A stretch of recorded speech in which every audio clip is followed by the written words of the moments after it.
Assalamualaikum warahmatullahi wabarakatuh. Innal hamdalillah nahmaduhu wa nasta'inuhu wa nastaghfiruh wa na'udzu billahi min shururi anfusina wa sayyiati a'malina. May yahdihillahu fala mudilla lahu wa may yudlil fala hadiya lahu.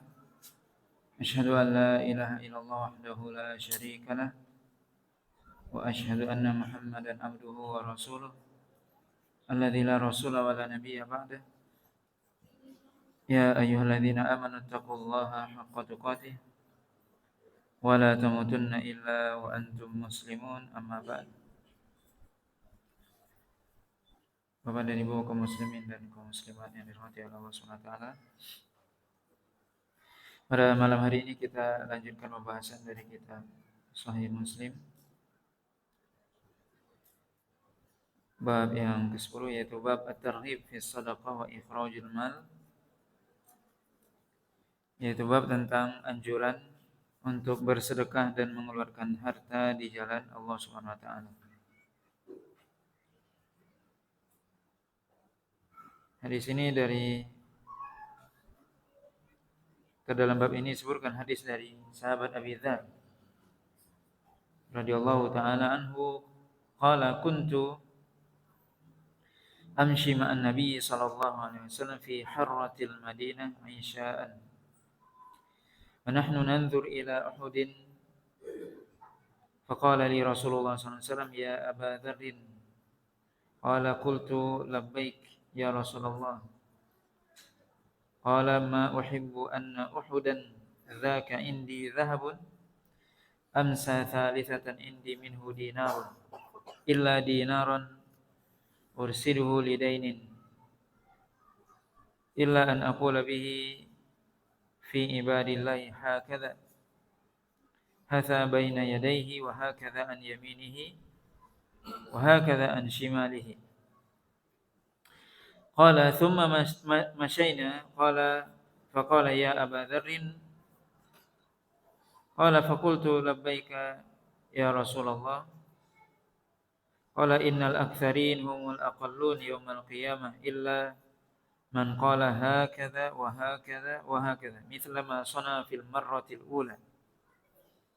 Qala thumma mashayna qala ya Aba Dzarrin kama anta hatta atika.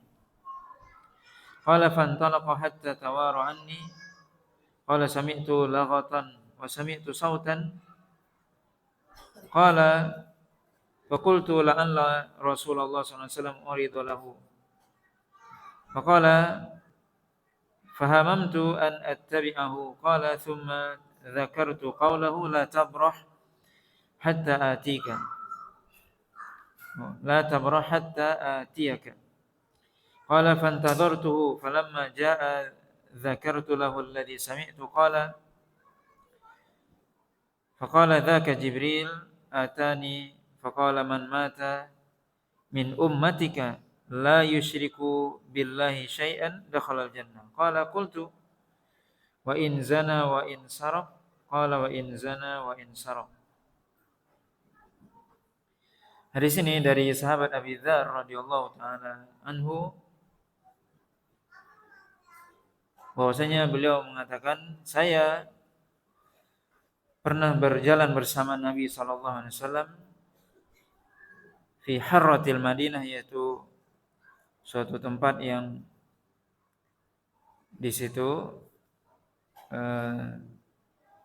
di salah satu bagian dari kota Madinah yang di daerah tersebut banyak di dalamnya bebatuan yang berwarna hitam, yang disebut harrah.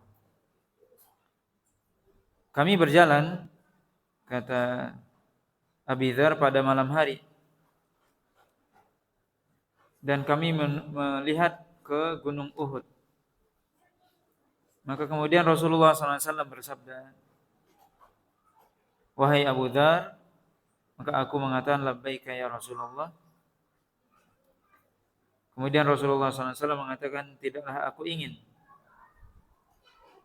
bahwasanya Gunung Uhud ini bagiku menjadi emas Kemudian sampai hari ketiga masih ada 1 dinar yang tersisa, kecuali 1 dinar yang aku persiapkan untuk membayar hutang.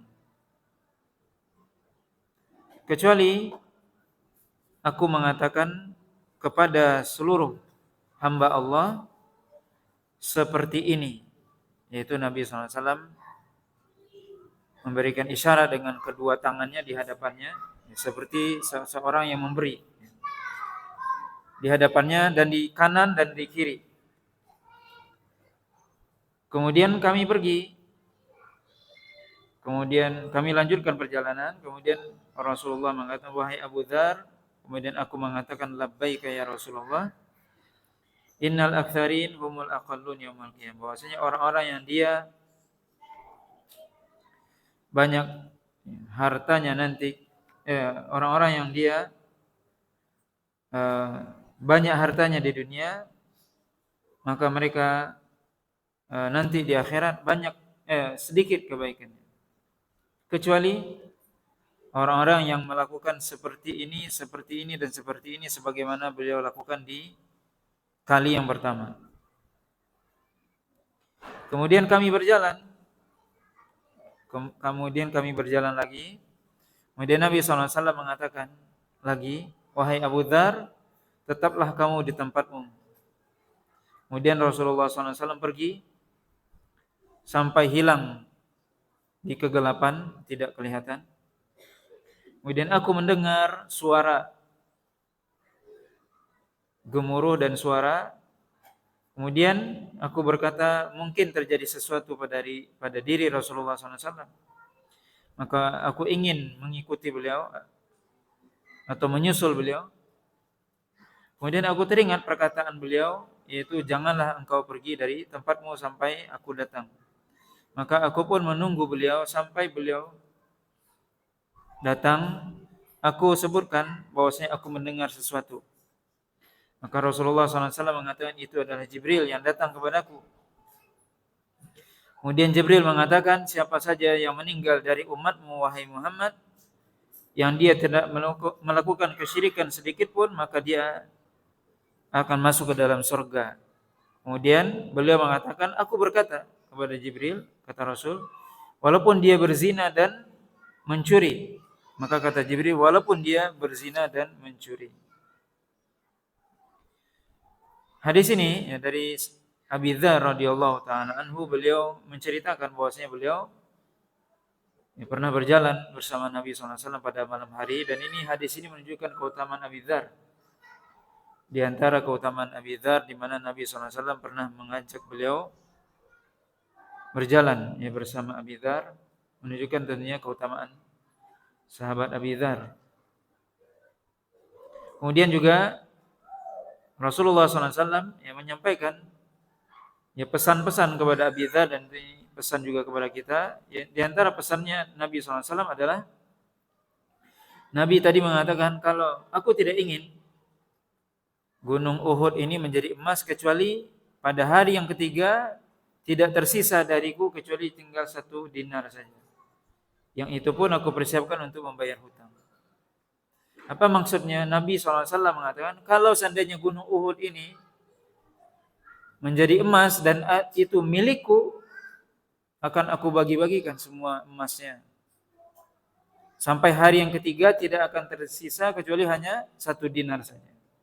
Ini Nabi SAW sebutkan. Di mana Nabi SAW mengatakan, aku akan memberikan kepada mereka hamba Allah seperti ini, yaitu seperti orang memberi dengan kedua tangannya, ke depan, ke kanan dan ke kiri. Maksudnya orang yang ada di depan dikasih kanannya, di kirinya dikasih semua emas tersebut sampai tidak bersisa dalam hitungan 3 hari, kata Nabi SAW. Maka hadis ini menunjukkan anjuran kepada kita untuk berinfak, di mana Nabi SAW mengatakan, kalau seandainya Gunung Uhud menjadi emas, tidak sampai 3 hari itu sudah habis untuk diinfakkan, diberikan kepada hamba-hamba Allah. Kemudian Nabi SAW mengatakan di kalimat yang kedua, sesungguhnya orang yang banyak hartanya di dunia, nanti di akhirat sedikit amal kebaikannya atau ringan timbangannya, kecuali orang yang dia melakukan seperti ini, yaitu kecuali orang yang dia berinfak seperti ini tadi, maksudnya dia memberi dengan kedua tangannya, di kanan, di kiri, di depan. Maka ini juga menunjukkan bahwasanya orang yang banyak hartanya mestinya dia berinfak agar banyak timbangan amal kebaikannya nanti di akhirat. Kemudian juga hadis ini menunjukkan bagaimana sahabat Abi Dzar sangat mendengarkan atau sangat patuh kepada Nabi SAW. Di mana Nabi SAW mengatakan kepada Abi Dzar, tunggu di sini, jangan kemana-mana. Maka Abi Dzar kemudian memenuhi seruan Nabi SAW atau perintah Nabi. Walaupun tadi kedengaran ada sesuatu dan beliau khawatir kalau terjadi sesuatu kepada Nabi SAW. Dan ini menunjukkan kecintaan para sahabat kepada Rasulullah SAW, di mana mereka khawatir terjadi apa-apa dengan Rasul. Maka Abi Dzar mengatakan, aku mau menyusul Nabi, cuman aku ingat pesan Nabi. Maka kemudian pesan Nabi yang dilakukan. Ini menunjukkan bahwasanya apa yang diperintahkan oleh Nabi, wasiat Nabi itu harus dilakukan. Dan itu harus dikedepankan daripada akal. Sebab tentunya ini, coba kita lihat, ini akal, secara akal Abu Dzar berpikir. Mendengar sesuatu, suara, gaduh dan sebagainya, akalnya pasti akan mengatakan, wah ini jangan-jangan terjadi sesuatu pada Nabi. Tapi beliau ingat pesan Nabi. Ini menunjukkan apa? Bahwasanya kita harus mendahulukan perintah Nabi, pesan Nabi, wasiat Nabi daripada akal kita. Apa yang disampaikan oleh Rasulullah SAW dalam hadis itu yang didahulukan. Walaupun menurut akal kita itu bertentangan, karena akal kita kadang nggak bisa menangkapnya, hikmah dari perintah ataupun larangan Nabi, atau khabar berita dari Nabi SAW. Maka hendaknya, dan ini adalah salah satu manhaj Ahlus Sunnah, bagaimana mereka mendahulukan dalil Al-Quran dan Sunnah daripada akal mereka sendiri. Bukan akal yang didahulukan. Akal mengikut kepada dalil, bukan dalil yang mengikuti akal. Dan ini kekeliruan orang-orang ahli kalam, orang Mu'tazilah, orang-orang liberal hari ini, yang mereka mendahulukan akal mereka daripada Al-Quran dan Sunnah. Justru mereka menimbang Al-Quran dan Sunnah lewat akal mereka. Dia timbang Al-Quran dan Sunnah lewat akal. Kalau ini masuk akal, dikerjakan menurut dia. Kalau enggak dikerjakan. Na'udzubillah. Mestinya akal yang ditimbang dengan Al-Quran dan Sunnah. Akal yang harus ikut dengan Al-Quran dan Sunnah, bukan dibalik. Maka harus mendahulukan perintah Allah dan Rasulnya, mendahulukan Al-Quran dan Sunnah daripada akal. Kemudian faedah dari hadis ini juga, yaitu perkataan Jibril ataupun wahyu yang disampaikan oleh Jibril tadi, bahwasanya Jibril mengatakan, siapa yang meninggal dari umatmu yang tidak melakukan kesyirikan sedikit pun, dia pasti akan masuk surga. Walaupun dia berzina dan mencuri. Ini menunjukkan keutamaan tauhid. Bahwasanya seorang yang dia meninggal dalam keadaan bertauhid, menjaga tauhidnya dan tidak jatuh pada perbuatan syirik, maka tempatnya adalah surga. Ketika dia menjauhkan diri dari dosa syirik, di mana dosa syirik tidak diampuni oleh Allah SWT, dan dosa selain syirik diampuni. Tapi seorang meninggal dalam keadaan syirik, menyekutukan Allah SWT, maka dosa itu tidak bisa diampuni. Dia akan kekal di neraka. Tapi dosa selain itu, Allah SWT akan ampuni. Maka siapa di sini yang meninggal dari umatmu, kata Jibril, yang tidak melakukan kesyirikan? Dan ini menunjukkan bahaya syirik. Di mana seorang kalau meninggal dalam keadaan musyrik berarti dia tidak masuk surga. Sebab Nabi mengatakan, sebab Jibril mengatakan di sini siapa yang meninggal tidak melakukan kesyirikan pasti masuk surga. Berarti kalau dia musyrik melakukan kesyirikan pasti tidak masuk surga. Maka ini bahaya syirik. Di mana syirik adalah dosa besar. Allah SWT katakan, "Innallaha la yaghfiru an yushraka bihi wa yaghfiru ma duna dzalika liman yasha." Allah SWT tidak mengampuni dosa syirik dan mengampuni dosa selain itu. Itu maksudnya seorang yang meninggal dalam keadaan syirik tidak diampuni dosanya. Dan juga hadis ini menunjukkan bahwasanya dosa-dosa besar itu tidak mengeluarkan seorang dari Islam. Dan ini adalah manhaj Ahlus Sunnah bertentangan dengan manhaj orang-orang Khawarij yang mereka mengkafirkan orang muslim yang melakukan dosa besar.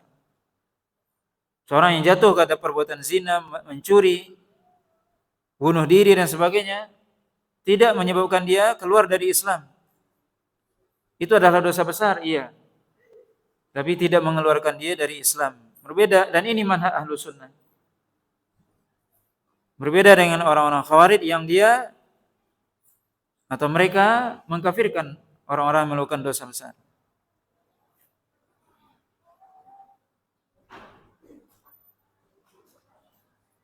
Kemudian juga faedah dari hadis ini, di mana disebutkan dalam hadis ini siapa yang meninggal tidak melakukan kesyirikan pasti dia masuk ke dalam surga. Para ulama menjelaskan masuk ke dalam surga ada dua macam. Masuk surga secara langsung dan kita bermohon kepada Allah untuk dimasukkan ke dalam golongan ini, masuk ke dalam surga langsung, tidak singgah di neraka. Yang kedua, dia masuk surga tapi dia singgah ke neraka, na'udzubillah. Maka para ulama menjelaskan seorang yang dia muslim dan tidak melakukan dosa syirik, dia pasti masuk surga. Cuman apakah dia langsung masuk surga? Itu tergantung bagaimana amalannya atau timbangan amal kebaikannya. Yang disebutkan oleh Nabi SAW atau Jibril dalam hadis ini adalah siapa yang tidak melakukan kesyirikan sedikit pun pasti dia masuk surga. Tapi apakah langsung? Tidak ada penjelasan hadis ini tidak menunjukkan bahwasanya dia langsung masuk surga, tidak. Cuman disebutkan dia pasti masuk surga. Tapi apakah dia langsung? Tidak mesti. Ya, karena dalam hadis Nabi SAW disebutkan bahwasanya ada orang yang dia langsung masuk surga, ada yang dia na'udzubillah masuk surga tapi dia singgah dulu ke neraka. Dan ini bergantung kepada dosa yang dia lakukan. Para ulama menjelaskan bahwasanya orang-orang yang dia melakukan dosa besar, maka kalau dia bertobat di dunia dan Allah SWT ampuni dosanya, maka kemungkinan dia akan masuk surga secara langsung. Tapi ada pun orang yang dia tidak sempat bertobat kepada Allah SWT ketika dia melakukan perbuatan zina, syirik, sarik atau mencuri atau bunuh diri atau minum khamar dan sebagainya atau makan riba, seluruh dosa. Dan dia tidak bersempat bertaubat sebelum meninggal. Maka bisa jadi dia akan disiksa terlebih dahulu di neraka. Sesuai dengan timbangan nantinya. Timbangan amal kebaikannya. Ini adalah manhaj Ahlus Sunnah dalam hal bagaimana seorang muslim yang dia meninggal, yang dia membawa dosa besar, tapi dia tidak melakukan kesyirikan.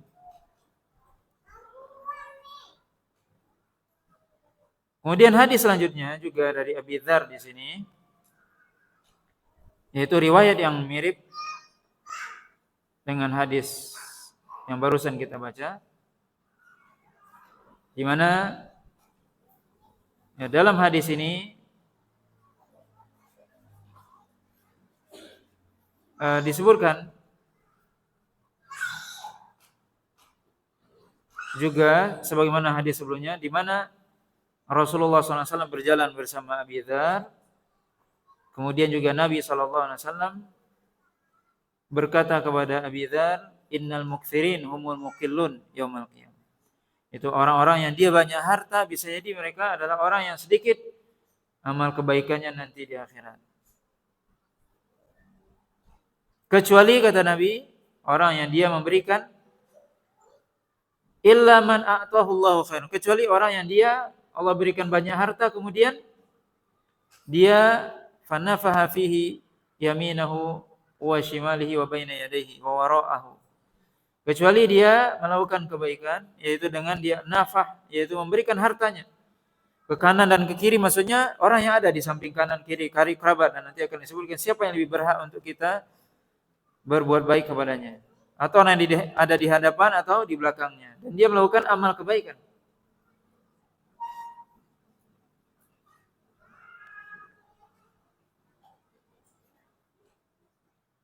Kemudian juga disebutkan dalam riwayat ini, sedikit ada tambahan, bahwasanya Nabi SAW mengatakan dari perkataan Jibril, Bashir ummataka annahu man mata la yusyriku billahi syai'an dakhala jannah. Faqultu ya Jibril, wa in saraka wa in zana? Faqala na'am.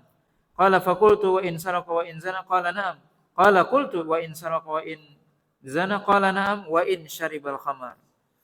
Di sini disebutkan bahwasanya beri kabar gembira kepada umatmu yang mereka meninggal dalam keadaan tidak melakukan kesyirikan, maka dia pasti akan masuk surga.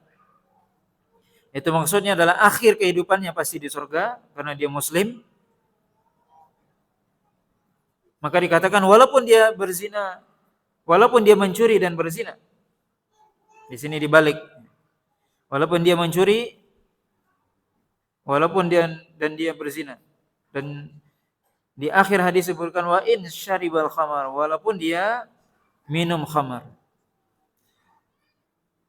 Di mana tiga hal ini merupakan di antara dosa besar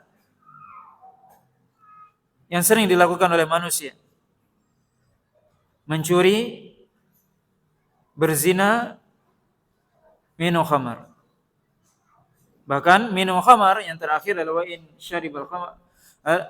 Minum khamar adalah dikatakan ummul khaba'ith, bahwasanya induk keburukan adalah khamar. Kenapa? Seorang ketika dia minum khamar, maka bisa jadi setelah dia minum khamar dia berzina, kemudian setelah itu dia mencuri, dia membunuh dan sebagainya. Orang kalau dia sudah minum khamar, akalnya tertutup, enggak normal, dia bisa jadi setelah itu melakukan seluruh dosa. Setelah dia minum khamar, dia ketemu orang, dibunuh orang itu. Kalau ketemu wanita, dia berzina. Ketemu dengan orang yang lain, dia curi, dia rampok dan sebagainya. Maka dikatakan khamar ummul khaba'ith. Induknya keburukan adalah khamar. Maka Allah SWT dan Rasulnya melarang kita untuk mengkonsumsi khamar, bahkan kita disuruh untuk menjauhinya. Allah SWT kata, innamal khamru wal maisiru wal ansabu wal azlamu rijsun min amali syaitan fajtanibuh. Bahwasanya khamar ini adalah najis, perbuatan syaitan, fajtanibuh, kata Allah, jauhi. Maka ini adalah hal yang perlu tentunya menjadi perhatian bagi kita untuk menjauhkan diri dari dosa-dosa besar yang disebutkan dalam hal ini, dalam hadis ini adalah dosa-dosa besar, dan ini termasuk induk dosa besar, termasuk bunuh diri, termasuk riba. Ini semua adalah termasuk dosa-dosa besar. Kemudian hadis selanjutnya atau bab selanjutnya, bab fil kannazin lil amwal wa taghlid alaihim, yaitu bab tentang orang-orang yang mereka menghimpun-himpun hartanya dan ancaman buat mereka. Bab ini sebenarnya mirip dengan bab sebelum ini, sebelum pada kesempatan yang lalu, yaitu tentang dosa orang yang tidak mau membayar zakat yang kita bahas pada pertemuan yang lalu. Ini mirip dengan ini, yaitu al-kannazin artinya orang yang menumpuk-numpuk harta, menimbun harta, tidak membayar zakat atau tidak mau bersedekah. Di sini disebutkan riwayat dari seorang tabi'in Ahnaf bin Qais rahimahullah qala qadimtul madinata fabaina ana fi halqatin fiha mala'un min Quraisy idh ja'a rajulun akhshanu thiyab akhshanul jasad akhshanul wajhi faqama alaihim faqala bashir al-kanizina bi ratfin yuhma alaihi fi nari jahannam fayudau ala halamati thadi ahadihim hatta yakhruja min nughdi katifaihi fayudha ala nughdi katifaihi hatta yakhruja min halamati thadiyaihi yatazalzal qala fawadha al qawmu ru'usahum falamma ra'aitu ahadan minhum raja'a ilaihim syai'an qala fa adbar fama ra'aitu ahadan minhum raja'a ilaihi syai'an qala fa adbar wattaba'tuhu hatta jalasa ila sariyatin faqultu ma ra'aitu haula illa karihu ma qulta lahum qala inna haula la ya'kiluna syai'an inna khalili abul qasim sallallahu alaihi wasallam da'ani fa ajabtuhu faqala atara uhudan fanadhartu ma alayya minasy-syamsi wa ana adhunnu annahu yab'athuni fi hajatin lahu faqultu arahu faqala ma yasurruni anna li mithlahu dhahaban unfiquhu kullah illa thalathata dananir thumma haula yajma'un ad-dunya la yaqiluna syai'a faqala qultu ma laka wa li ikhwatika min quraish la ta'tarihim wa tusibu minhu qala la wa rabbik la as'aluhum an dunya wa la astaftihim an dinin hatta alhaqa billahi wa rasulih. Hadis ini dari Ahnaf bin Qais, beliau menceritakan, aku datang ke Madinah, beliau adalah seorang tabi'in, beliau menceritakan, aku datang ke Madinah, yaitu Madinah Nabi SAW, kota Nabi. Maka ketika itu aku melihat halaqah, yaitu halaqah, kumpulan orang-orang yang di dalamnya ternyata orang-orang Quraisy, sahabat Nabi. Kemudian ketika itu datang seorang laki-laki yang dia berpakaian yang tebal atau kasar, wajahnya, badannya juga dan juga wajahnya kasar atau tebal badannya dan juga jasadnya, pakaiannya. Kemudian laki-laki tersebut berdiri di hadapan mereka, kemudian laki-laki tersebut mengatakan, beri kabar gembiralah kepada orang-orang yang mereka menumpuk-numpuk harta dengan besi panas yang Allah panaskan dari api neraka yang akan diletakkan di dadanya atau di susunya, di dadanya, kemudian keluar di belakang pundaknya.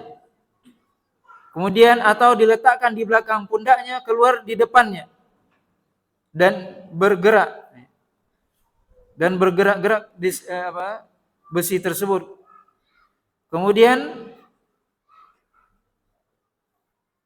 para sahabat yang mendengar tadi itu al-qaum, maksudnya adalah para sahabat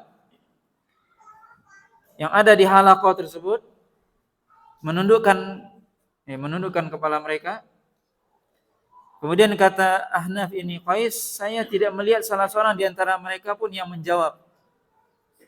Ini para sahabat ini diam semua. Kemudian orang itu pergi. Artinya dia berbalik arah, kemudian pergi. Kemudian aku ikuti beliau sampai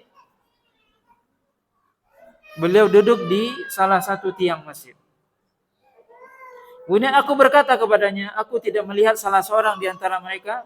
Aku tidak melihat mereka kecuali tidak suka terhadap perkataan kamu itu kepada mereka. Kemudian sahabat tadi yang berkata itu, beliau adalah Abi Dzar, tapi tidak disebutkan. Yang berkata ini adalah Abi Dzar. Abi Dzar mengatakan mereka adalah orang-orang yang tidak punya akal. Tidak berakal mereka sedikit pun, kata Abi Dzar. Sesungguhnya kekasihku Abul Qasim yaitu Rasulullah SAW pernah memanggilku dan aku memenuhi panggilan beliau. Kemudian beliau mengatakan, apakah kamu melihat gunung Uhud? Maka aku melihat kepada di atasku yang itu ada matahari dan aku menyangka bahwasanya Rasulullah SAW akan mengutusku untuk suatu hajat atau kebutuhannya. Kemudian aku mengatakan, ya aku melihatnya wahai Rasul. Maka Rasulullah SAW mengatakan, tidaklah aku senang aku memiliki emas seperti gunung Uhud kecuali aku infakkan semuanya. Kecuali 3 dinar. Itu perkataan Nabi. Kemudian kata Abi Dzar, sedangkan mereka-mereka ini mengumpulkan dunia dan mereka tidak berpikir sedikit pun atau tidak berakal sedikit pun. Kemudian aku katakan, kenapa kamu tidak berkumpul bersama orang-orang Quraisy ini, sahabat-sahabat ini?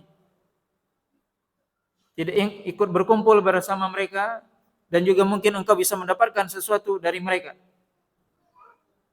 Apa kata Abi Dzar? Tidak, demi Allah. Aku tidak akan meminta dunia kepada mereka dan tidak akan meminta fatwa dalam urusan agamaku dari mereka. Kemudian sampai aku berjumpa dengan Allah dan Rasulnya. Maka ini kisah, ya. Hadis ini juga mirip sebenarnya dengan hadis sebelumnya tadi. Yaitu hadis sebenarnya juga dari Abi Dzar radhiyallahu taala anhu, di mana kalau hadis sebelumnya Abi Dzar menceritakan kisah Nabi SAW, beliau berjalan bersama Nabi. Dalam hadis ini Ahnaf ini Qais menceritakan beliau berjumpa dengan Abi Dzar, sahabat Abi Dzar radhiyallahu taala anhu, yang mana beliau suatu ketika masuk ke Masjid Madinah, Masjid Nabi SAW, kemudian mendapati beberapa sahabat yang berada di halaqah, kemudian beliau mengatakan kalimat tersebut, beri kabar gembira kepada orang-orang yang mengumpulkan harta dengan besi panas yang Allah siapkan, yang Allah panaskan dari api neraka jahanam. Hadis ini menunjukkan bahwasanya memang Abi Dzar, sahabat Abi Dzar radhiyallahu taala anhu memiliki pendapat yang berbeda dengan mayoritas para sahabat dalam masalah harta. Di mana Abi Dzar sendiri, yang beliau sendiri mendengarkan hadis dari Nabi SAW, beliau memiliki pendapat bahwasanya seseorang tidak boleh mengumpulkan harta atau memiliki harta lebih dari keperluannya. Menurut beliau bahwasanya seorang kalau dia sudah memiliki harta lebih dari keperluan atau kebutuhannya, maka kelebihan itu harus diinfakkan semua. Itu mazhab beliau, ijtihad beliau, sahabat Abi Dzar radhiyallahu taala anhu. Tapi itu pendapat itu diselisihi oleh mayoritas para sahabat. Karena dalam pertemuan yang lalu sudah kita sebutkan bahwasanya jumhur para ulama, mayoritas para ulama dan juga para sahabat berpendapat bahwasanya seorang boleh dia mengumpulkan harta dengan syarat dia menunaikan zakatnya. Ketika dia sudah menunaikan zakat, maka tidak disebut dia orang yang termasuk mengumpulkan harta yang dia mendapat ancaman. Sebagaimana yang Allah sebutkan ancaman itu dalam Al-Quran, surah At-Taubah dan juga hadis-hadis yang kita bacakan pada pertemuan lalu dan malam ini. Seorang yang dia memiliki harta yang banyak, itu boleh dia memiliki harta yang banyak, tidak tercela. Tapi dengan syarat dia menunaikan zakatnya. Itulah pendapat yang benar. Dan itu pendapat yang diakui oleh Nabi SAW. Di mana tentunya di zaman Nabi SAW ada orang yang paling kaya. Abu Bakar kaya. Dan bahkan Utsman bin Affan kaya raya. Di mana Utsman menginfakkan harta beliau di perang Usrah, Zatul Usrah, yaitu perang Tabuk, 100 ekor unta. Jelas itu di luar kemampuan beliau, di luar kebutuhan beliau. 100 ekor unta lengkap dengan seluruh bekal untuk perang. Di 100 ekor unta itu. Di dalam riwayat ini disebutkan 300 ekor unta. Dan Nabi SAW mengatakan tidak ada satupun yang bisa membuat mudarat bagi Utsman setelah melakukan infak ini. Artinya Rasulullah SAW memuji Utsman bin Affan. Berarti juga Rasulullah tidak mengingkari Utsman menjadi orang kaya. Yang kekayaan beliau melebihi tentunya dari kebutuhan beliau. Maka Utsman menginfakkan harta. yang sangat banyak ya ketika perang Tabuk, bahkan beliau membeli sebuah sumur milik orang Yahudi, yang sumur itu kemudian ketika di Madinah musim panas paceklik, maka beliau beli sumur yang dimiliki orang Yahudi, kemudian yang tadinya kaum muslimin beli air dari orang Yahudi itu, maka dibeli sama Utsman sumur tersebut, kemudian diinfakkan, diwakafkan, semua kaum muslimin sahabat ketika itu ambil air gratis dari sumur tersebut. Maka Utsman ketika itu orang kaya raya. Di zaman Nabi SAW masih hidup. Termasuk juga ada yang kaya raya sahabat Abdurrahman bin Auf. Maka ini adalah pendapat tersendiri dari Abi Dzar radhiyallahu taala anhu, di mana di sini bisa kita lihat bahwasanya Abi Dzar sampai mengatakan ini para sahabat nggak punya akal, nggak punya otak bahasa kita. Rasulullah menyuruh apa? Aku yang meriwayatkan hadis ini, kata beliau. Nggak boleh apa? Mengumpulkan harta lebih dari kebutuhan. Maka tentunya ini pendapat yang syadz atau menyelisihi mayoritas para sahabat. Tentunya ini pendapat beliau sendiri, dan itu adalah ijtihad beliau ya sebagai seorang sahabat. Tapi tentunya ini adalah yang lebih kuat adalah pendapat mayoritas para sahabat dan para ulama, yang seseorang bisa saja dia kaya raya tapi dia harus tunaikan zakat dari harta tersebut. Dan memang ya Abi Dzar sendiri beliau memiliki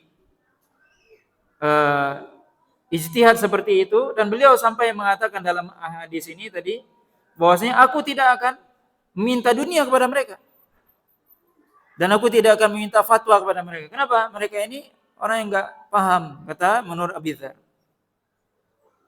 Dan kalau kita baca sejarah, memang Abi Dzar akhirnya ya di zaman Utsman itu beliau sampai diasingkan oleh Utsman karena perkataan ini. Karena apa? Menyakitkan.